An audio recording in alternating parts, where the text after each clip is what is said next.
Welcome back, everyone. We are going to begin in a couple minutes, so take your seats, please. And if you are one from your team to give a report out to the governor, just make your way up front and just have a seat so we can move along fairly quickly. Thank you.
So there's one person from the first floor?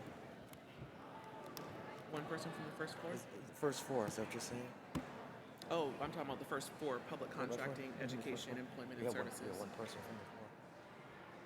Well, there is two from services that are coming up. You're going to need another chair, I right? brought another chair.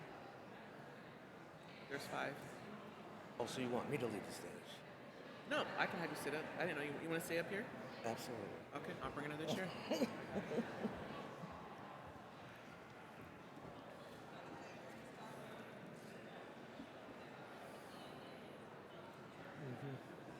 I'd rather have blue.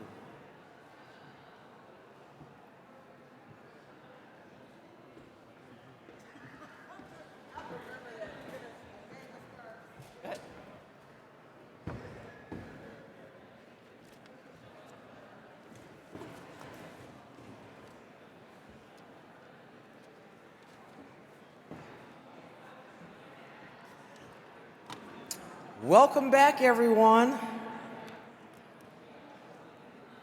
Hello, welcome back. Thank you. Are you glad you came today? Well, we're certainly glad you came today. We have a lovely gold earring here. Actually, oh, this is beautiful. This is like turquoise and lovely warm colors. Let's give it up. That's Charlene Anderson's.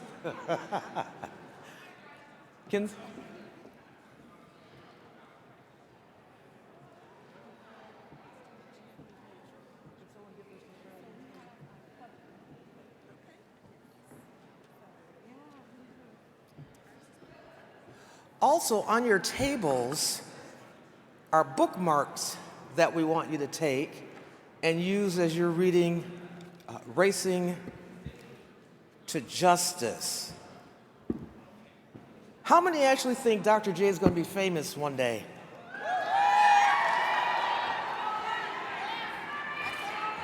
So who would like to have the autographed copy of Dr. Jay of this book? I see you right here.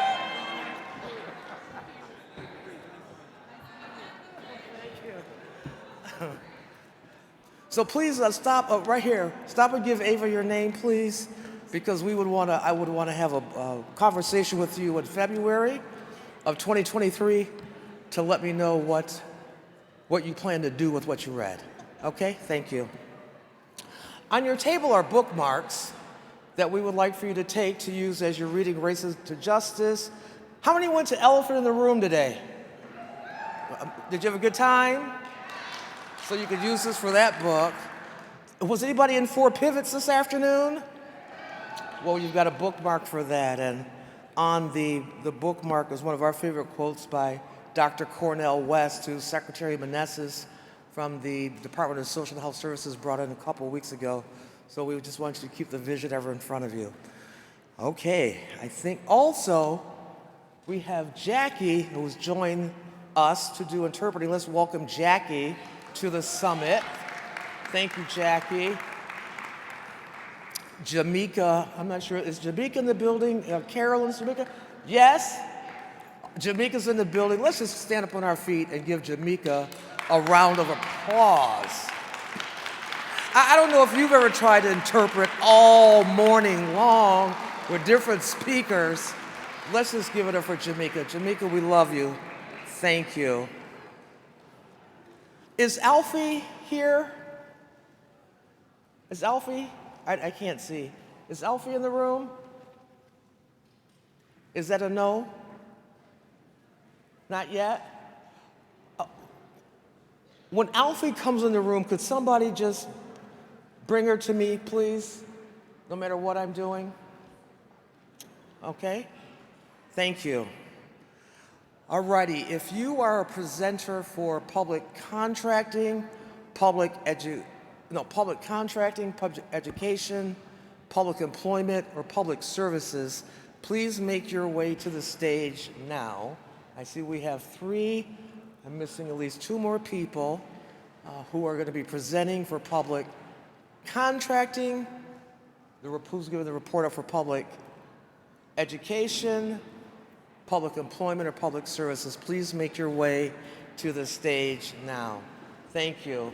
So it looks like I have everyone. Who are you? Okay. Okay. Okay, great. Thank you. We split it for public education. Okay, thank you. While everyone is still making it into the room, why don't you turn to the person on your left and tell them one new thing that you learned. Go ahead. Tell the person on your left one new thing you learned today. So who's public contract? Who's public contract? Public contracting? Public services, humanity, public services. One? No, through education. Chief services are over there. Yes. He and I are.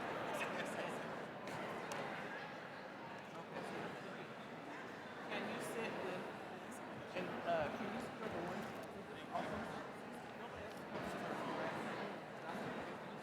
You got 30 seconds to give your team name. Are you public education? No. Public contracting, public education, and education in one. Employment. Are you employment? Okay, sorry. One for public education, one for public services, one for public contracting. Because I'm gonna pull the mic. I'm pulling the mic from you. Well, you know, I'm pulling the mic. So you want to come together. How are you going to do this? Because you all have 10 minutes. Okay, good. Perfect. Excuse me, you're doing public contracting First. first, right? Okay. Yes, we need those folks to come up. They're gonna go first. Okay. They're not in the room yet. We want to start with public services first. I don't. But okay, so I think has Alfie. Come, Alfie. So as we're waiting for the governor, who's going to be joining us virtually, Alfie, come join me at the stage, please. May I have your attention, please? And if you're public contracting, giving the report out, I need you here today, please. Come. More than Jeff. How many of you know Alfie?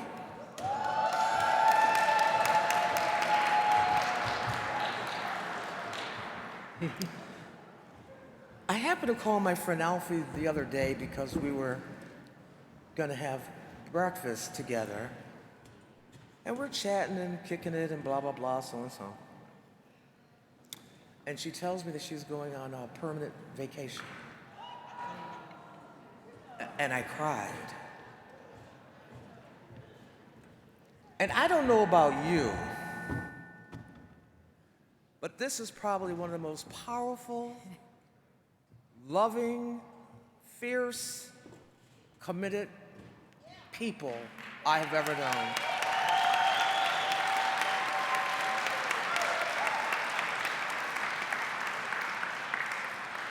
And Alfie, on behalf of the Office of Equity, we give you our coin. The governor has this coin. The chief of staff has this coin. And it's one that was created by Sergeant at DLC. Finney, I think, Finn. We'll award this to the recipient of the John Lewis Good Trouble Award. And since we're not having that ceremony yet, we want to give it to you. Oh my goodness. Thank you. Thank you, Sophie.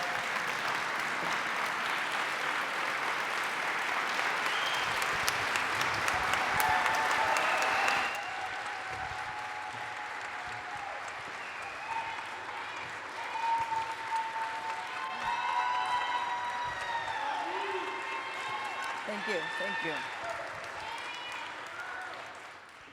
Well, you know, you give me the mic, I'm going to take it. You know, I just want to say that equity, diversity, equity, inclusion, equality, all of those things are the things that we should live by.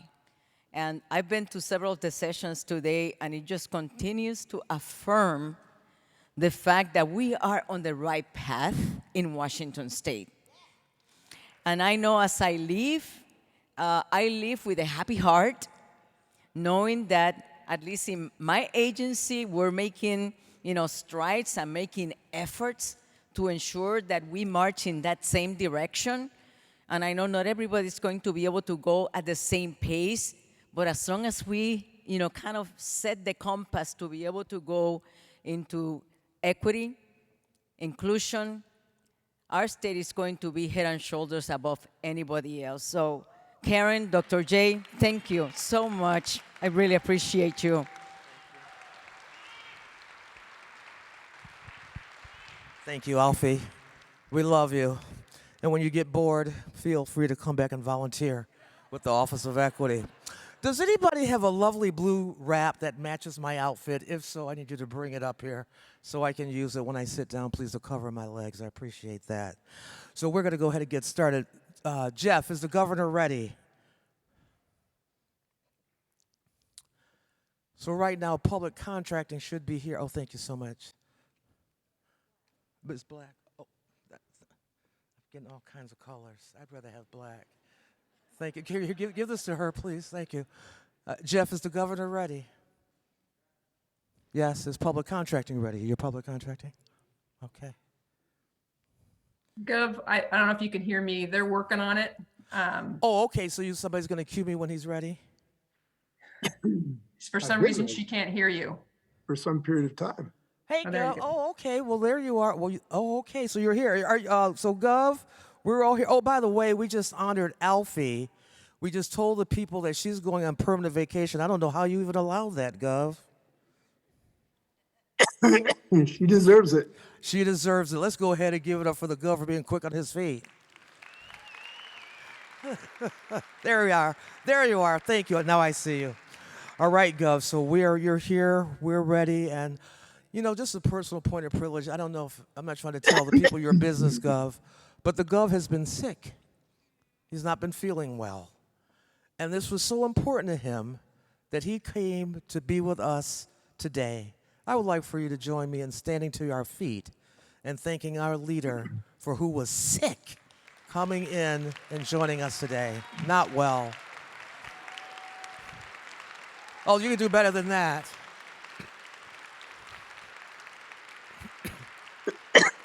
Thank you. Thanks, Gov. We're going to get right to it. So let's get right to it. So thank you for listening to the people. This is your report out.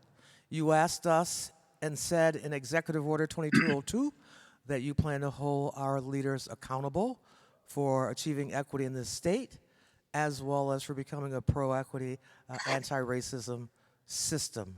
And so today, we would like to communicate with you some of the things that state agencies and communities worked on together to help us to bend that arc of the moral universe.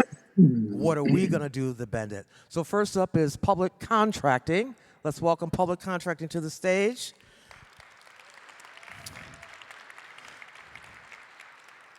So I don't know if just I can't see the governor, if we lost him, but this is it. Who are you? Nina Jones. Thank you, Dr. J. Congratulations, you made it. You made it through the day.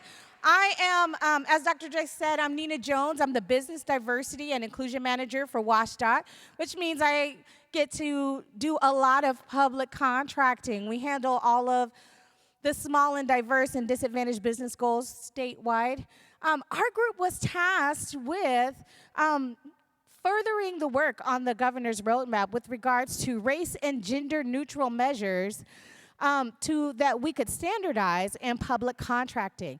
Let me tell you, we started off with 26 measures and whittled it down to 4 high priority ones that we felt like would be easy for you all to take home with you and implement. So the next 2 voices you hear will talk about each of those measures that we whittled down to just the 4 and some action items that you will be able to go and implement at your agencies. Without further ado, thank you so much.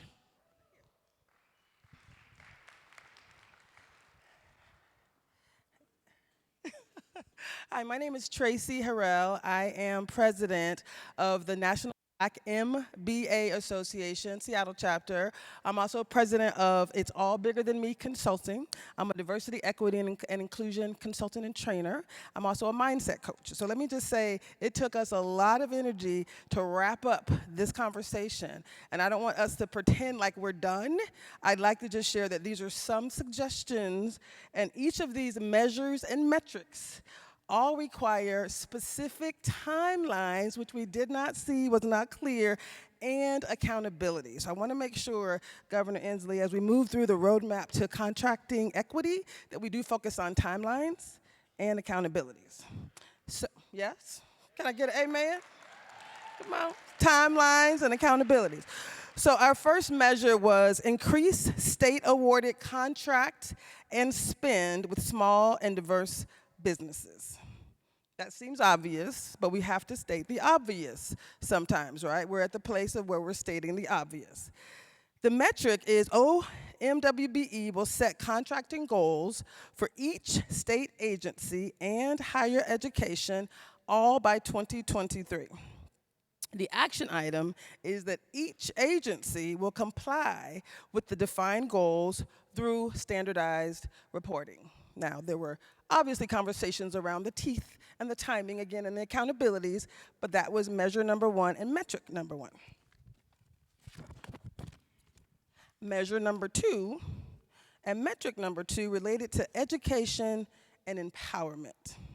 This is internally within agencies and organizations.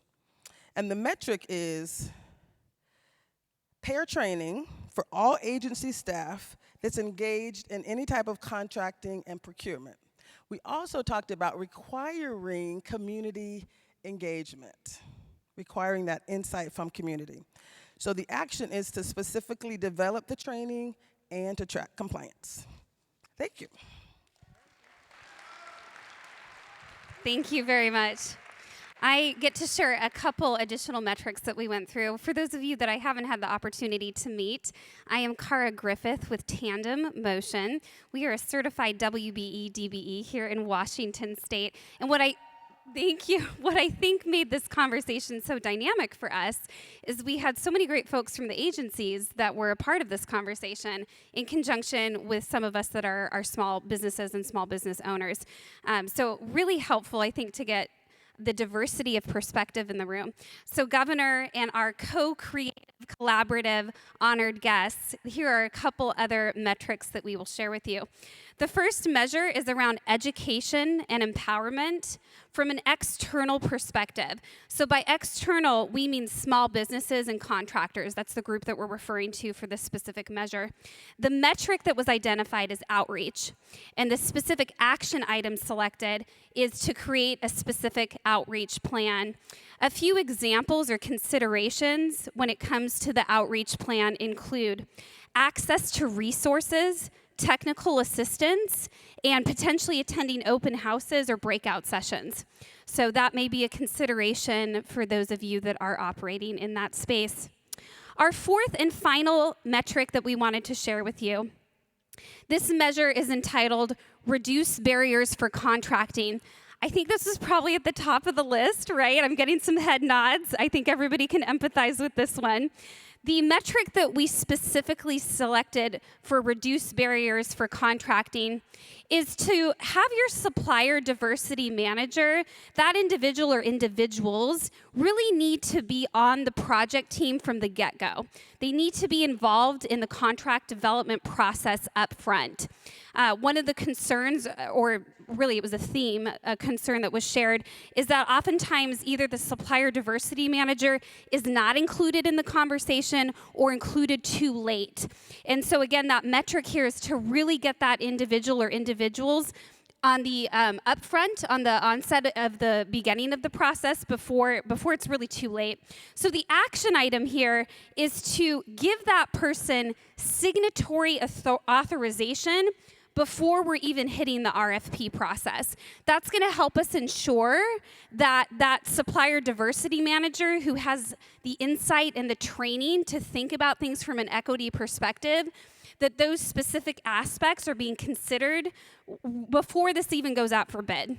So thank you for allowing us to share. Thank you. Let's give it up to public contracting for perfect timing. Did anybody hear anything that's undoable? Is it doable?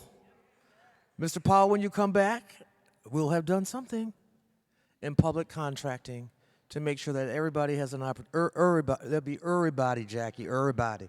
Everybody has an opportunity to earn a living and own a business. Thank you, public contracting. Well done. Next to the stage will be public education, to come to give their team name, their number one measure, and a pro-equity, anti-racist, universal access, and belonging metric, and some of the actions from the pair service lines that agencies can take. Who do we have coming to the stage now? Jennifer? Jennifer Ness. Let's welcome Jennifer Ness. Oh. I don't know, can y'all hear me? Feel like I'm, okay, this is better. Okay, this is better. So unlike contracting, we only had 8 measures that we had to dwindle down. So we chose 3. The 3 that we chose were increasing equity in pre-K through 12 funding, creating and implementing culturally relevant curriculum, and then evaluating and making recommendations to change how students access or student success is measured. So I know Dr. Jay said earlier, we're not doing anything unless it's for us, by us. And so if we're measuring students, the students should be a part of what they consider success and not what we consider their success. So the measure that I'm going to speak about is creating and implementing culturally relevant curriculum. We know this is important. We heard from Dr. Powell this morning, and we all are reading and knowing that this is super important. So some of the metrics that we said are possible is, number 1, access to ethnic studies and an African American history AP class. Y'all better snap it up in here, okay? And that metric alone covers, it covers the pro-equity, it covers the anti-racism, and also the belonging. So having that as a part of curriculum is gonna be super duper important and doable. And we can do that by legislation, earmarked funding, and also professional development for our teachers. The second metric is cultural relevancy integrated in all curriculum. So instead of there being a separate curriculum for this, it's integrated in all curriculum. And so we said that could be done by a curriculum review criteria, student surveys on impact, and then also commitment from the folks who are actually doing the educating. And then the last metric is family and student adopted in curriculum. And so it's important for us by us to make sure that those students are a part of the things that are being done for them. So.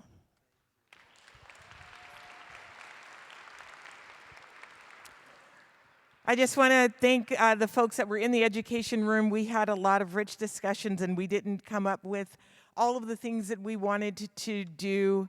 In fact, our online group took one of the measures. The measure that I am going to talk about, my name is Kathy Purviance Snow. I'm the 2022 Horace Mann recipient from the NEA Foundation and the Diversity and Equity Director for my union.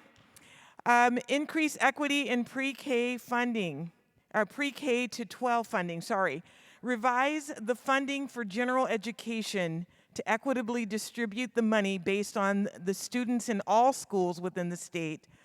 And we want to do that by defining what those student needs are for our MLL and BIPOC and SPED students. And also, we had stated that we wanted to monitor the equitable distribution of funds within the district because there was some discussion about how funds are divvied up within a district. And we said that we would determine whether the outcomes were showing that there was an improvement for the identified student need groups. So, thank you. Well done. Let's give it up for public education. For achieving equity in public education. All right, well, next is achieving equity in public employment. Who's coming today? We have 2 in public employment or just 1? Just 1 in public employment. Team name, your measure, your metrics, and the services, the actions that agencies can take. Who's going to join us today? Who are you? Candace? Please join me in welcoming Candace to the podium. Thank you.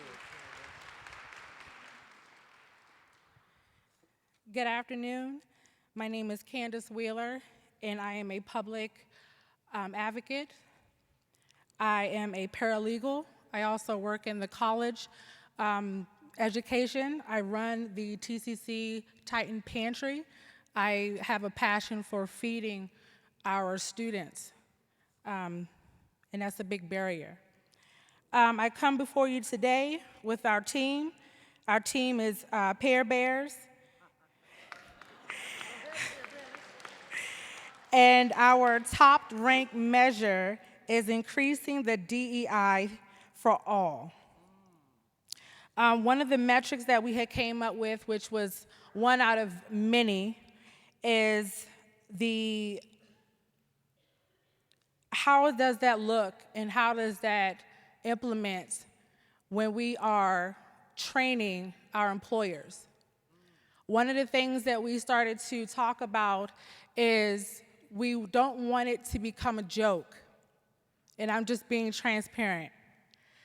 When you were talking about diversity, equity, and inclusion, you want it to be meaningful to your counterparts. You wanted to have something that is being stand for and not just followed along. One of the actions is that we will allocate sufficient resources to support our staff members, especially our higher ups, our VPs, our associate directors, so they understand what they'll look like. One of the things that we did touch upon is making sure that we understand some of the things that go on in our workplace, such as retention. When we look at some of the retention and why our minorities are leaving when they have been there for longevity, some of those diversity and equity and inclusion issues will show up in that. So we do have a lot of work ahead of us, and I just love our group because we had so much that we wanted to definitely touch upon. And I thank our governor for being here to hear that And then definitely we would like to touch bases on our employment with that ratio of retention and having everyone in our employment sector to understand certain barriers, such as the 1050 rule. If you do not understand the 1050 rule, this affects our part-time, our seasonal, and our temp. And these folks do not even understand what that means until their boss comes to them and say that you are running out of time, and we have to figure out if we have funds to keep you here. That is making an employer either 32 hours with benefits or to let them go. And that is not equality, that is not justice, that is not serving our diversity for what we need in our employment sector. So that is what our Pair Bearers came up with. Thank you.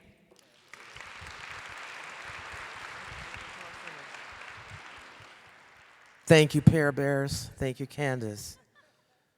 Who's next? Public services. We have two, one, we have three to do public services. We're going to come give their team name, their first top number one measure, a pro-equity, anti-racism, universal access and belonging metric, and one action that agencies can take. Who's coming first? Dr. Joseph? Let's welcome Dr. Tonique Joseph to the stage.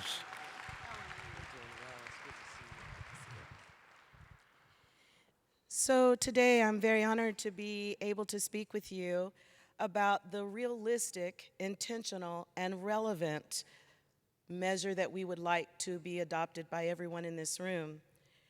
We also spoke about catastrophe and crisis, bringing everyone together and breeding the most unlikely allies. We all had one thing in common. We survived the pandemic to be here with you today to talk about it, and we decided not to let the lessons we've learned, the lives that were lost, and the tears that were cried be in vain. So we decided to name our team, We're Bringing Humanity into the Healthcare for All Washingtonians. We want to increase our statewide emergency preparedness, continuing operations posture with all those lessons learned so that we become a proactive, your word, not ours, society for all Washingtonians to be prepared and be able to thrive, because not all pandemics or crises will be related to health, but this one was. We want to be able to increase the number of mobile health supports for whatever the health determinant is. It can be water, it can be food, it can be medicines. So in order for us to do that, we took it through all of the lenses, the pro-equity, the anti-racist, the universal access, and the belonging.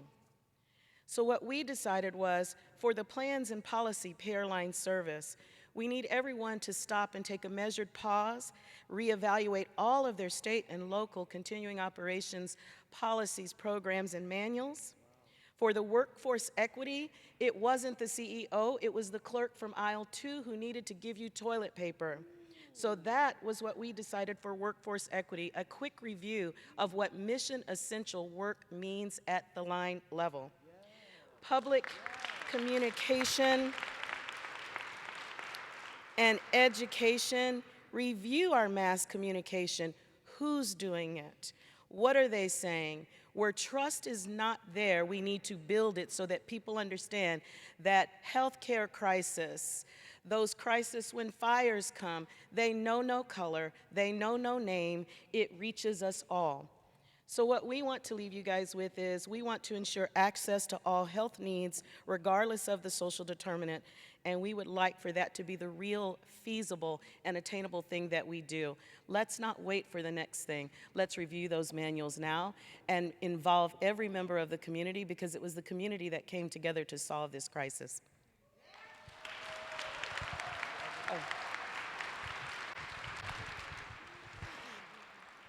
That's a hard act to follow.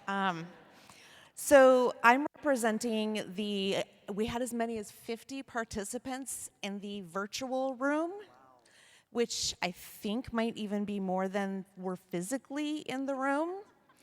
And so they did some amazing work, and it was, I believe, much more difficult having these conversations with that many people virtually.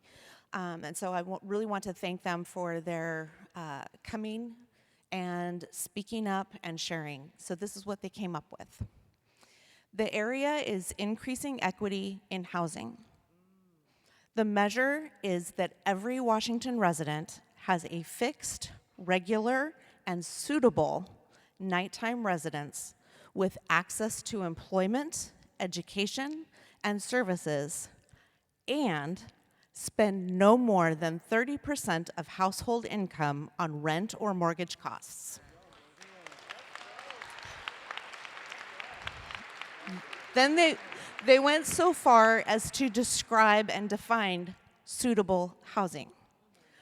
So we talked about an incident that came up in a conversation recently where a person who could have and maybe should have gotten benefits didn't because they had a roof over their head. But that roof had no running water and no heat. And so they didn't even apply. And so suitable housing means housing that is reasonably suited to the person's circumstances, including economic circumstances, and meeting applicable standards of health and safety. The metric for that is analyze all of the different eligibility criteria for the different housing support options and try to determine if they can be aligned to a single set or more streamlined set of criteria. For example, ALTA offers housing services, but only to ALTA clients. And their entry criteria is different than if you come in through HCA or behavioral health, which looks at PRISM scores and risk of homelessness. So very different criteria, and so can we streamline those or have a set of criteria that everyone gets screened through? So thank you for your attending that session. If you were part of that group, their equity lenses, the pair lenses, were all 4 categories. So pro-equity, anti-racism, universal access, and belonging. Thank you.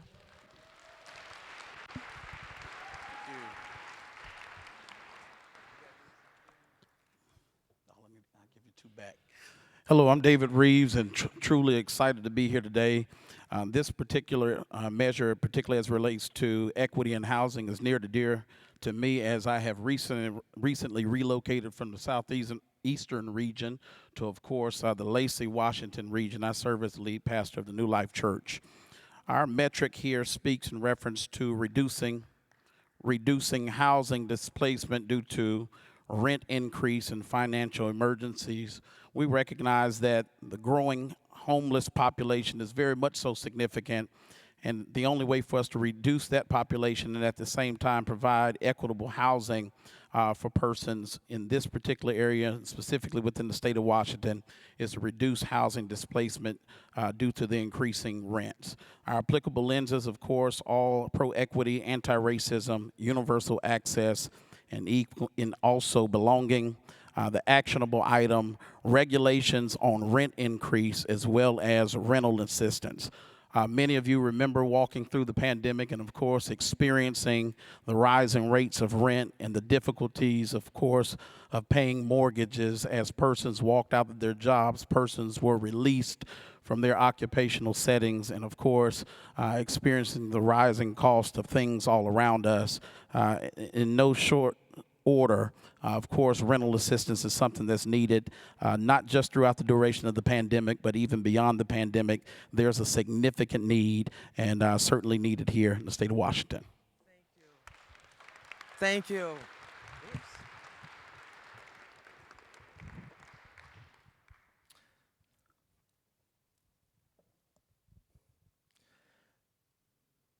In the spirit of honesty, today's summit was just to be for them. Public contracting, public education, public employment, public services. How do we achieve equity in those 4 areas? Because that's what Executive Order 2202 is about. But when we indicated that we needed help, over 100 showed up in a meeting that was called in less than 24 hours, And I said, team, we got to find something for the rest of the other people something for the rest of the people to do. So let's just go ahead and thank this wonderful team. Thank you for your work. It was hard work.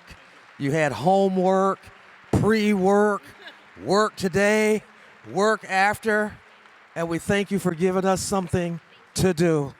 Thank you so much. Well done for everyone in the room and online for the work that you did today. And seriously, last year we asked you all in our listening sessions, well, if we really are going to be an anti-racist state, what does that look like?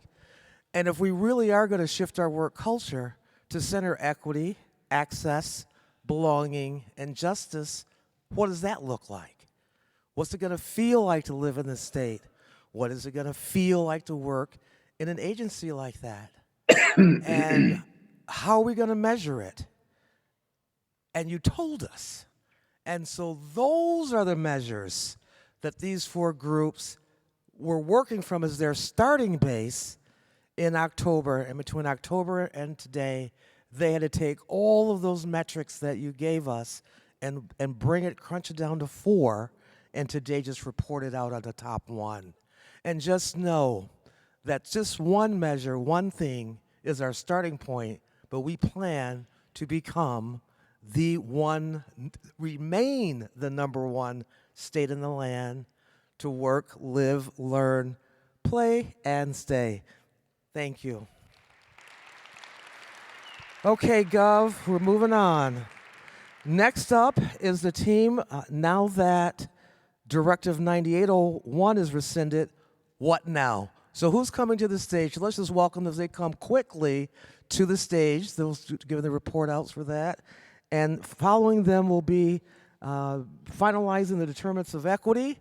So if you are on those teams, you might want to start positioning yourself to the front of the stage so the people giving the report out on the determinants of equities can follow. So who's starting? We've got Maria Seguenza, and we have Jesse Wineberry, and who else? And Tara Smith is coming. And Kent Keel. And they're gonna come and let us know one idea that agencies can pursue with attorney general offices. So who was in the morning session? Maria's gonna go first. Who's the person from the afternoon session?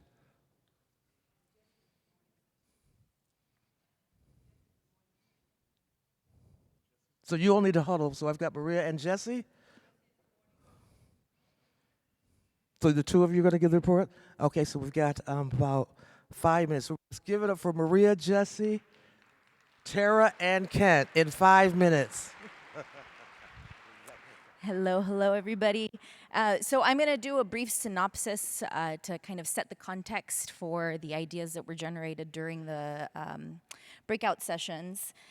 We are very, very lucky to have experts guiding us through this really arduous work. And I say arduous because we don't live in a bubble. We had 9801, Executive Order 9801 that was rescinded. We have new executive orders this year, or that were issued this last year, to guide us through what we do now.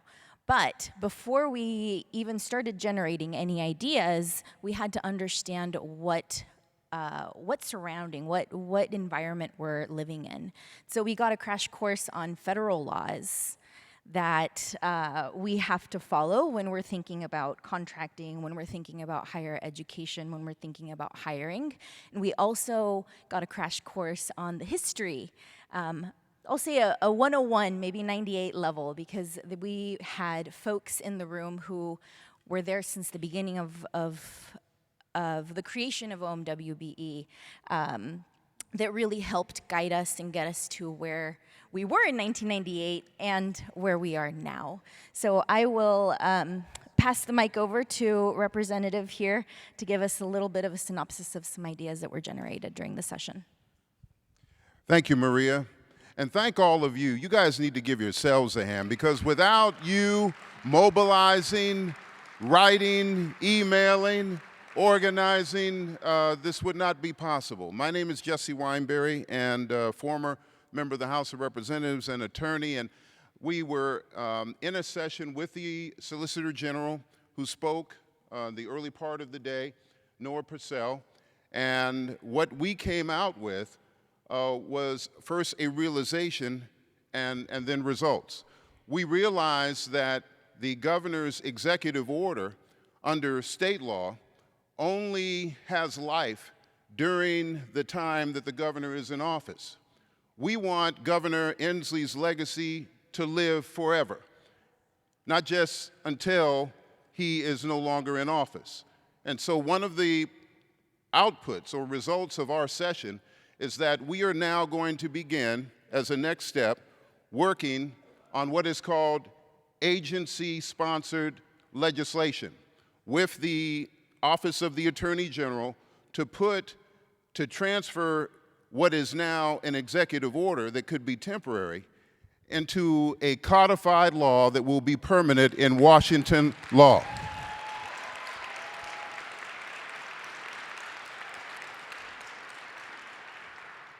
And my hope is that all of you, regardless what agency you're with, regardless what area of expertise you have, will be able to provide us guidance as we move very quickly over the next month during the holidays to have something prepared, not for years later, but for the upcoming legislative session that begins in January 2023.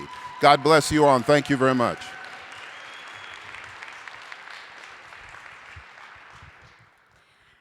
Tara Smith, Director of the Department of Enterprise Services. I really enjoyed the afternoon session of this breakout. We talked about what the rescission of 9801 really means and what it doesn't mean. Importantly, what agencies can do within the parameters and restrictions of federal and state law to increase diverse spend in our contracting. So we knocked around a few ideas about that. We talked about what states agencies are doing, right? Like DES's implementation of the supplier diversity policy that I'm sure you're all getting trained on now and are very excited about.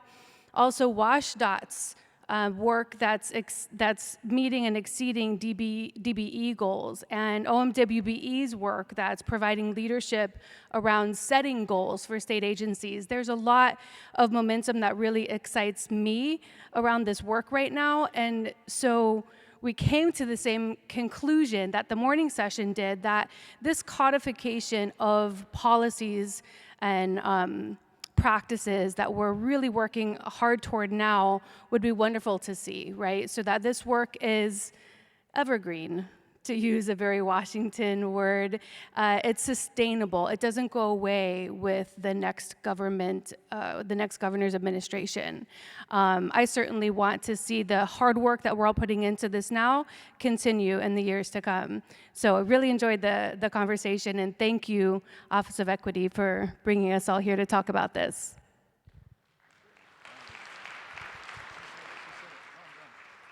Maria covered his part. Good evening. It's so good to be here. I certainly enjoyed this conversation that we had today.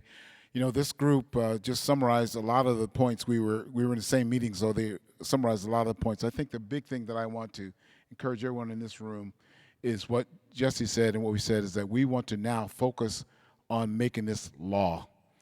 Everybody say this with me: make it law. Make it law. Make it law. That is what we need to do. We need everybody in this room to help us make it law. Thank you. Thank you. Thank you, 9801. And again, Solicitor General Noah Purcell needed to leave early, and I want it not to be lost that this is a moment, this is an opportunity. Jesse Weinberry and others with Wenna and others across the state just put in a whole lot of effort on this work. We are listed as one of the states in the nation that has overturned or reversed affirmative action that's in writing.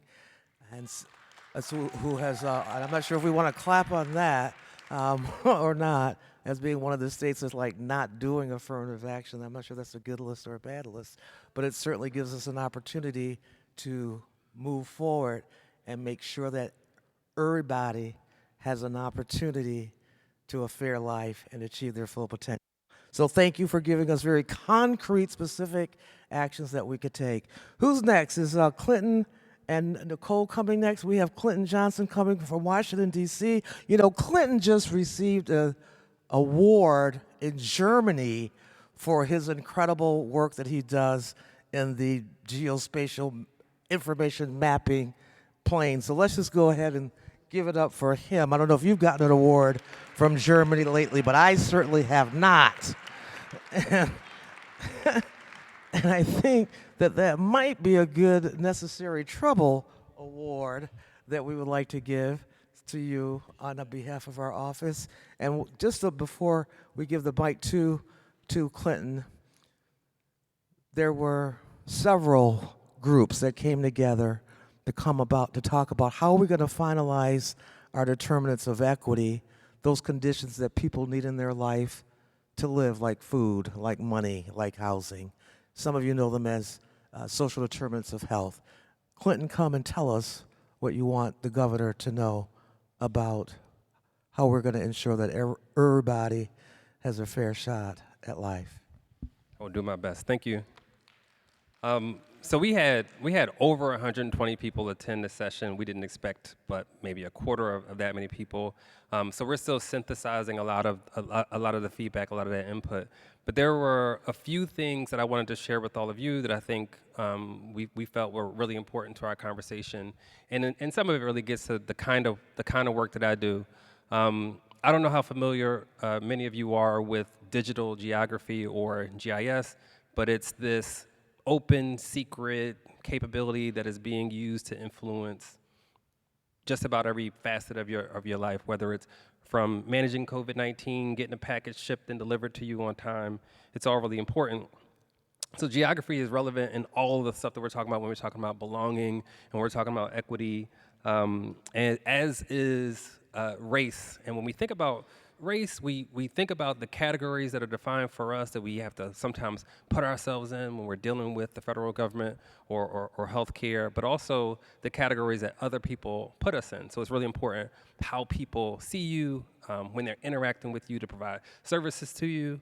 You know, anecdotally, not really a funny thing that we say sometimes is that when police are about to brutalize someone, as we've seen in the past, we've never seen on video them asking them whether or not that person identified as black or brown.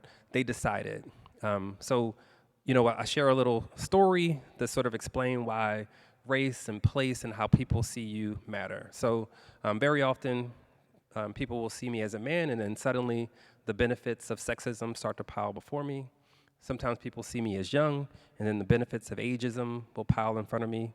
Then other times people see me as a young man, and they're like, wow, this person is probably full of potential, bursting with great ideas, and it's sort of a different set of benefits that are starting to pile high. But really, most often people see me as black, or a black man, or a young black man, and some of those same characteristics land differently, and the burdens of racism will start to pile before me. And then, of course, it matters where I am, what spaces I'm moving through, the context. So maybe I'm moving through my predominantly black neighborhood. How they see me in that context matters. I don't even have to tell you what this means. Or maybe I'm driving to work, navigating through small streets in a predominantly white area. It matters how they see me in that space. When I get into the workplace, and maybe there are certain parts of the office that are for the elites and others for other people, again, it'll matter how they see me in those spaces. Maybe I'm traveling through Europe, and folks see me as an American tourist coming to spend their money, and they get a little excited. Then you get other people who see me as an African immigrant coming to take their resources. So these notions of how we identify, of course, are important, and it's important to feel like you belong, and thinking about what your lived experience is like and what the lived experience of the folks who came before you in terms of family and friends and community. But it's also important to start to understand how people are identified when they are receiving services or when they have interactions with systems. So we talked a lot about looking at experiences, like the experiences that people actually have as they interact with government agencies and government services. And we talked about looking at that information at the intersections of race and gender and sexual orientation and all of the other social characteristics that matter, including location. And we talked about comparing that to data about, historically speaking, how quickly do services get performed? How well are services delivered? So we can look at those things in context. Sometimes people who are using maps stop at, well, there's a hospital there or there's a grocery store there, but in terms of understanding experience and how people identify, we also want to start capturing information about, well, what happens to people differently when they actually go to receive those services? So that we can find out things that, like the landmark sort of study that determined that black women, when going into emergency rooms, were getting completely different information than every other counterpart, including white women. They were getting much less pain medication. So how do we find these things out without collecting that information and starting to look at that information? And how do we determine whether or not some of those patterns are along the lines of location, geography? And when we think about notions like belonging, which we can sort of think about as people having access to a space and resources to prosper in that space without the need to assimilate, but we're talking about spaces. And spaces are geographic, they are neighborhoods, they are geographic in the sense of buildings and places. So we want you all to be thinking about geography in all your work. We want you to be thinking about racial identity in all of your work, not just how people identify, but how people are identified by others.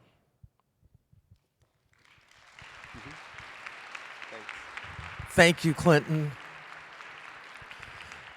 So Clinton and staff that we just hired and Bill Kehoe's team in WATAC and Joanne Markert's team with the Office of Chief Information Officer will be working very hard to put together these maps, data visualizations that you can go and get this information. So Clinton, we've got the data sets and the indicators that we need for law and justice, community and public safety, parks, recreation, and natural resources, built in natural environments, and neighborhoods. We got all that today.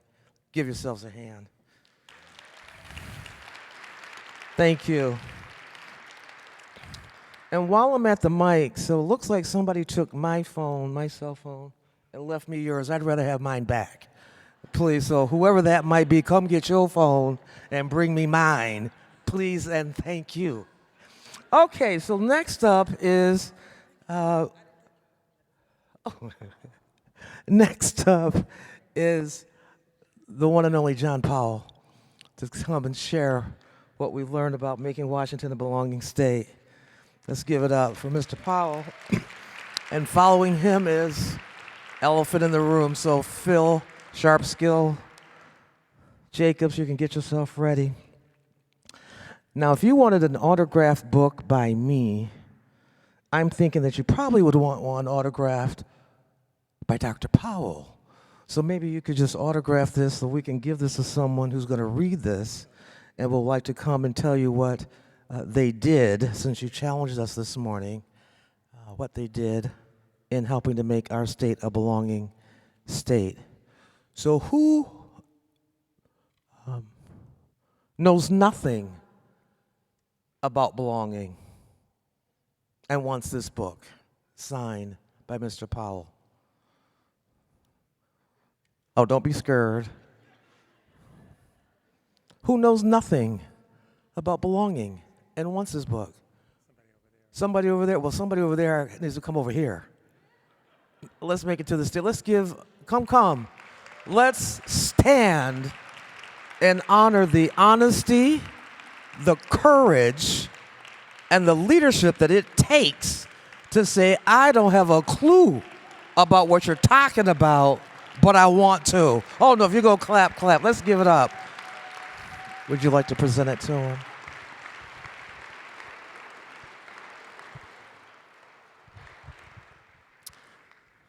Thank you, Mr. Powell. What did we learn from your groups today?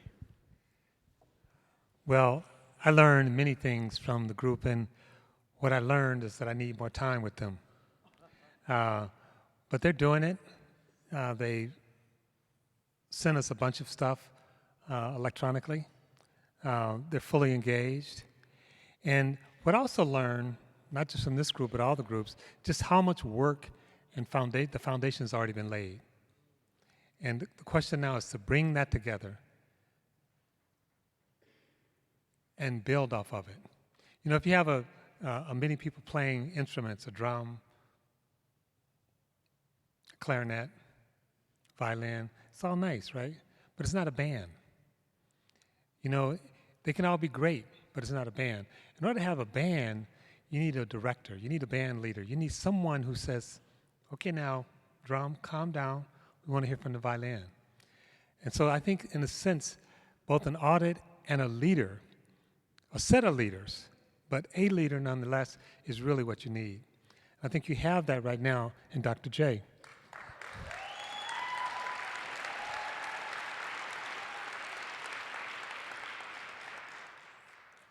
And I mean, think about this. She said in September, people came to talk to her about this conference. This is November. We had almost 1,000 people here in person, another 1,000 online in 2 months. Dr. Jay? Now I know you're tired. So we know what you said to Dr. Jay, take the weekend off. And we'll see you on Monday. So thank you, Dr. Jay, and thank all of you. And I do really expect to be working with you, whether it's on affirmative action, whether it's taking these executive orders and turning them into law, whether it's actually going deeper, whether it's co-creating, whether it's measuring outcomes, whether it's helping each other do the work. And we're there for you. So if we can be helpful, we're there for you. Thank you.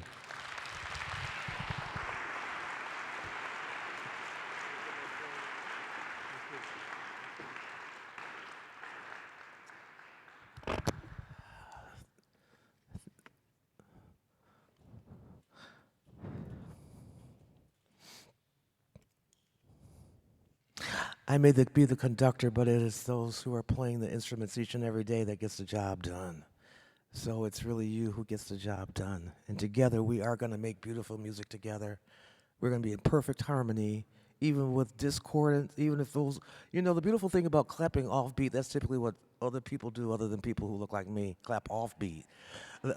By somebody clapping on the upbeat and somebody clapping on the downbeat, you know what? Philip Sharp Skills Jacobs, that means we have all beats covered because we truly need everybody. Next up is Philip Sharp Skills Jacobs, who led Elephant in the Room. It was a very powerful session. I had a chance to go visit part of it. And we're going to ask him to come, followed by Dr. Erica Hernandez-Scott, who will be on deck to talk about what we learned from her session today. Let's welcome Philip Sharp Skills Jacobs to the room. Elephant in the room, Governor.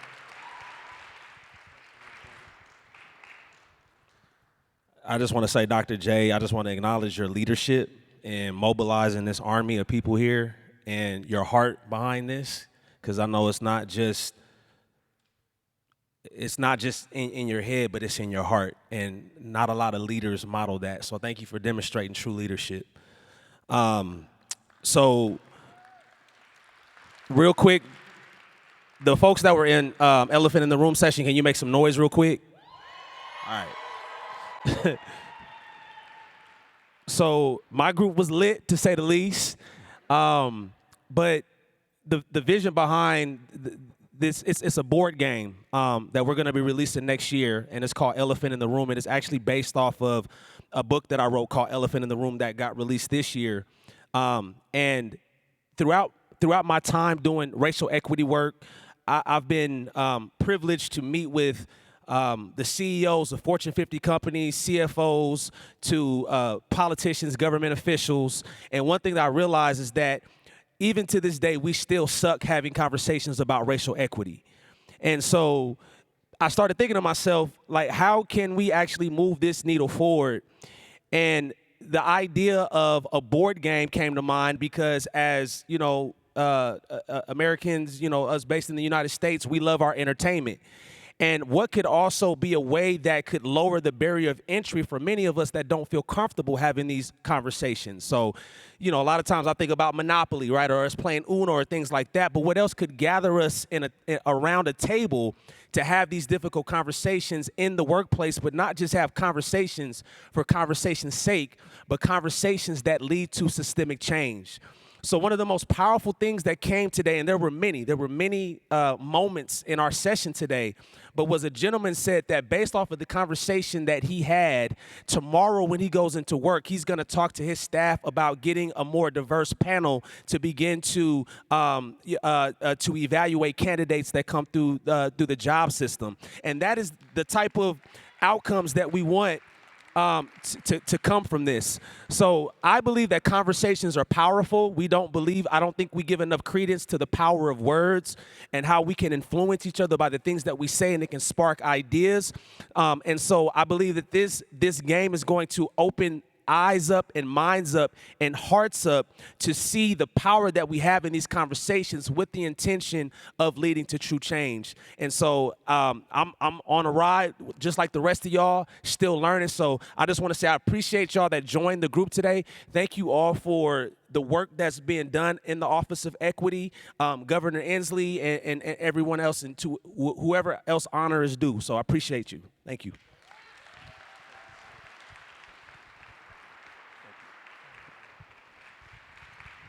Thank you, Philip Sharp Skills Jacob. Oh, I thought he fell down the stairs. Oh, I'm glad you're okay. Dr. Erica Hernandez Scott. Is Dr. Erica Scott in the room? Who went to the internal transformation, how an education agency is transforming itself in the name of justice? Did anybody go to that session this morning or today?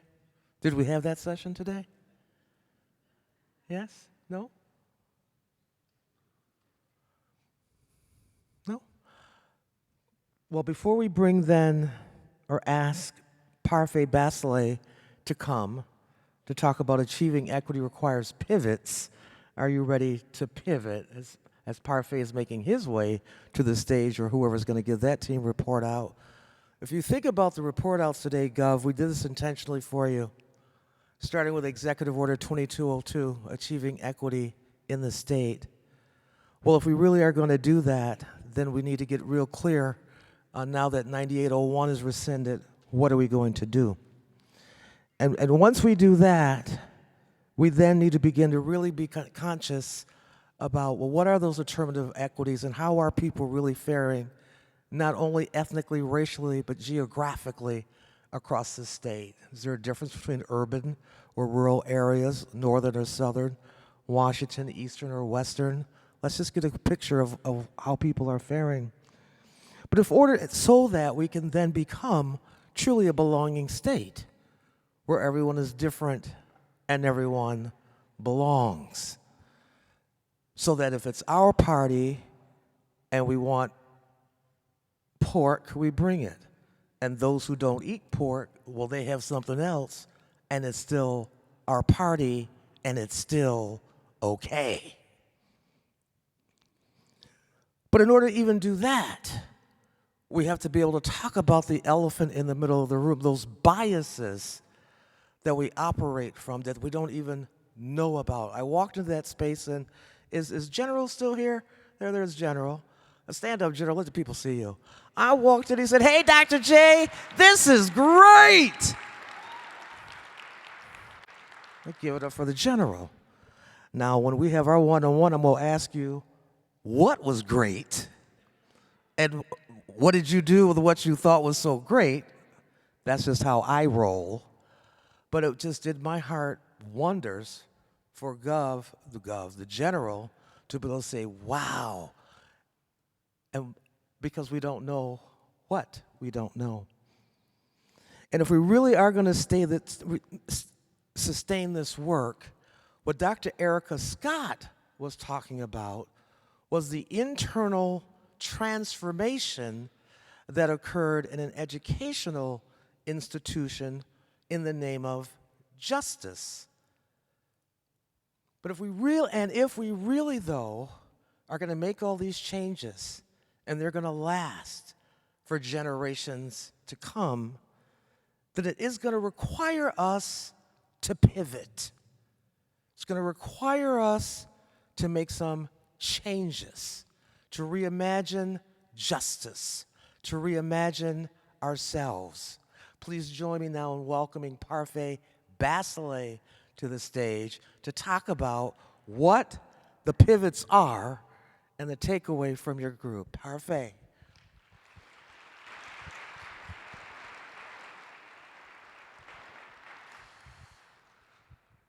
Good afternoon, everybody. How y'all doing? Thank you, Dr. Jay, for the opportunity to be here.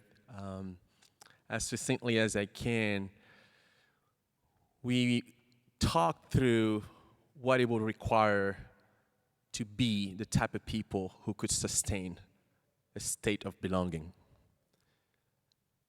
When we achieve belonging and all these metrics, who are the type of people who can sustain it?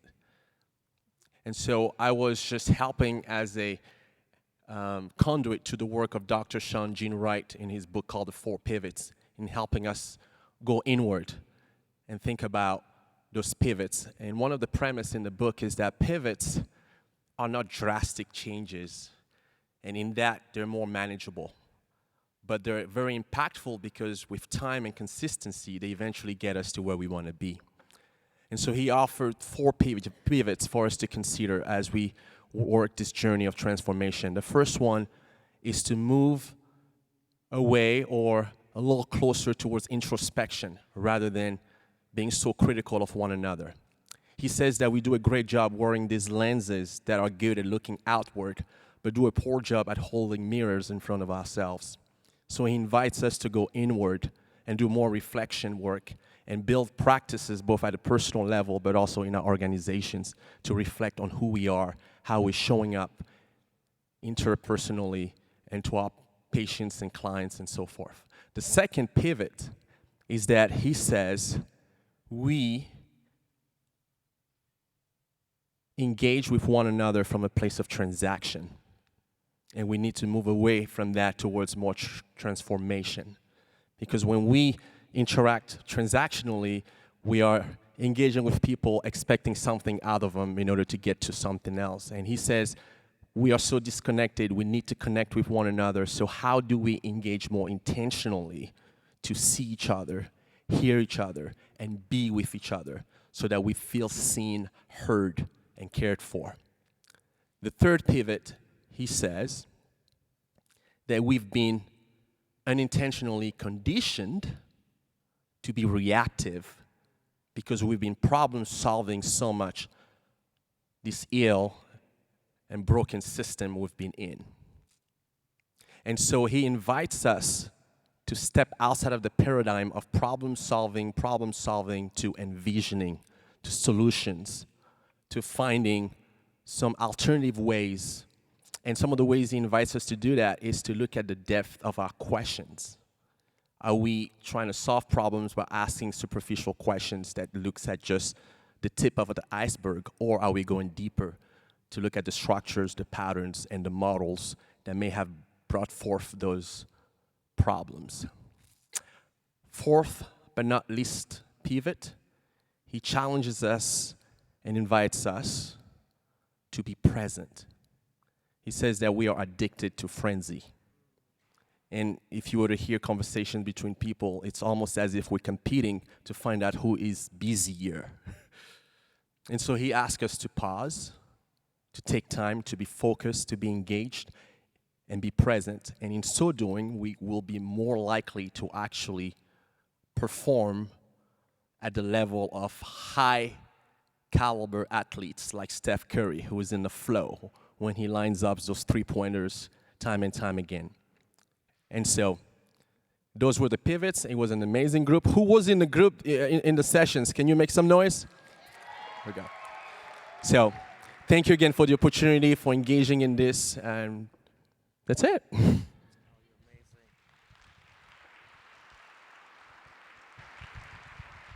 Thank you, Parfait. I'd asked someone, which session did you attend? They said We were with the musician. I'm like, the musician? Who? Oh, Parfait. So maybe after we adjourn in a few minutes, maybe Parfait will sing a song for us. Hint, hint. Just trying to get things teed up. Wow. Wasn't that amazing? Let's just stand and clap so we can then sit and be present to hear what the gov's going to say after receiving the results, so the reports. Let's just stand, take a little, move a little bit, stretch as we get ready for Governor Inslee now to respond to what he heard. Gov, back to you. I'm bouncing the basketball back to you virtually. Well, Dr. Z, I'd like to get the ball back to you. I want to thank you for your leadership in putting this conference together in very short order. Fantastic response from people who have shown how much they both care and feel this was a really good investment. You know, and the original Dr. J that I grew up with, he's a lot older than you, of course. He had a highlight reel that showed him going baseline one time, doing a double clutch underhanded layup for the 76ers. It was his most famous move. I think this will be in your highlight reel some point during your career, this conference. So congratulations for a great opportunity. Now, I don't know how I got blanked, but I'm back. So I have really enjoyed this, and I'll tell you why. I thought I was just going to get sort of what I might think of as procedural ways that we can proceed, and I got those. I loved hearing from DOT and DES about how we're going to embed our diversity and inclusion experts early when the design process is starting for these projects. This is absolutely pivotal when we figure out how to put together these construction projects.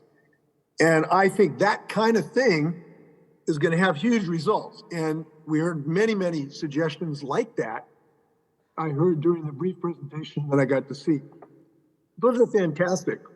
But I also just enjoyed the more thematic ideas. The idea of,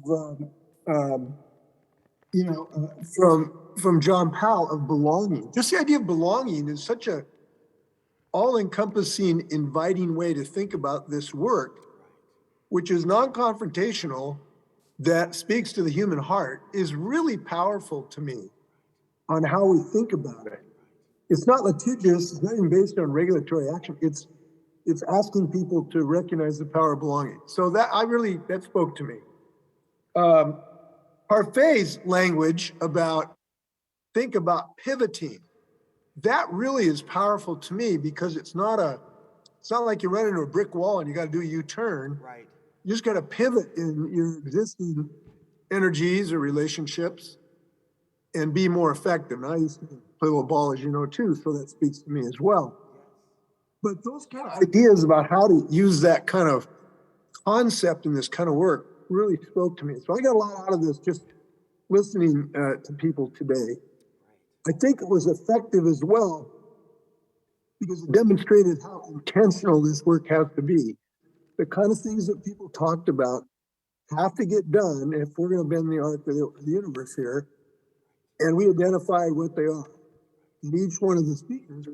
By the way, Dr. Johnson, you were the most effective moderator I've ever seen of getting people to be succinct and to the point. Those speakers were amazing. I got in a minute more than I get for an hour from most politicians. So those people were really great. They did.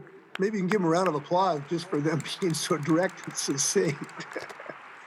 That was good news. So the intentional aspect of this is important. Now, we do know, though,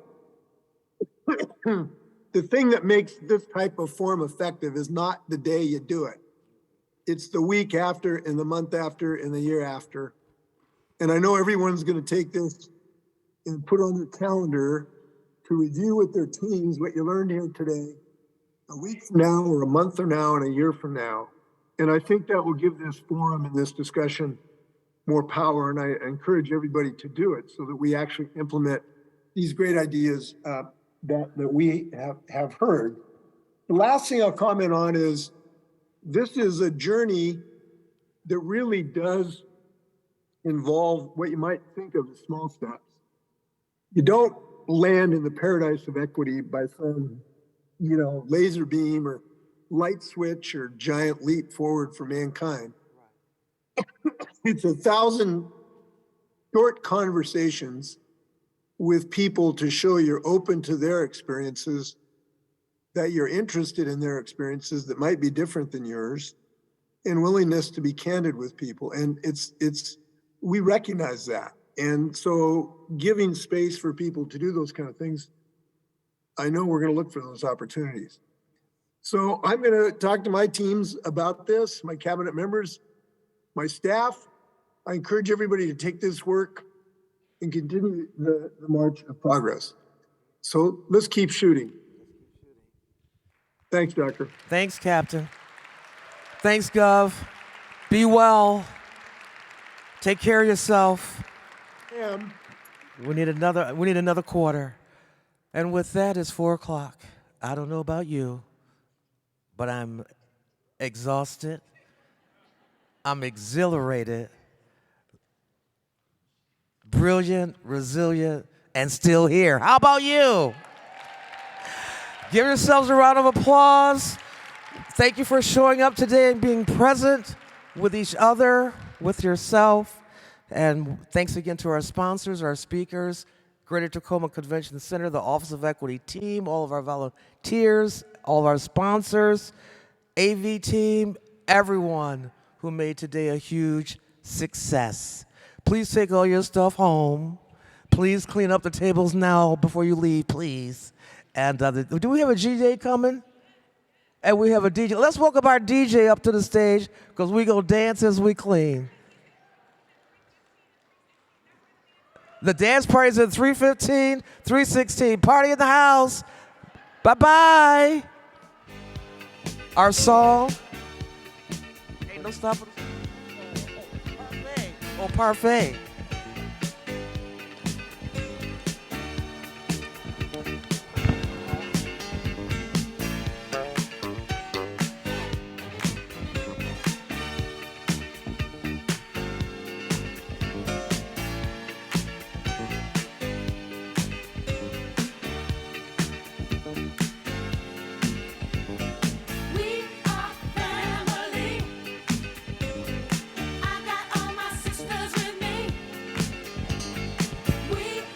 Hello. If this is your glove, it's cold outside. Come get your glove.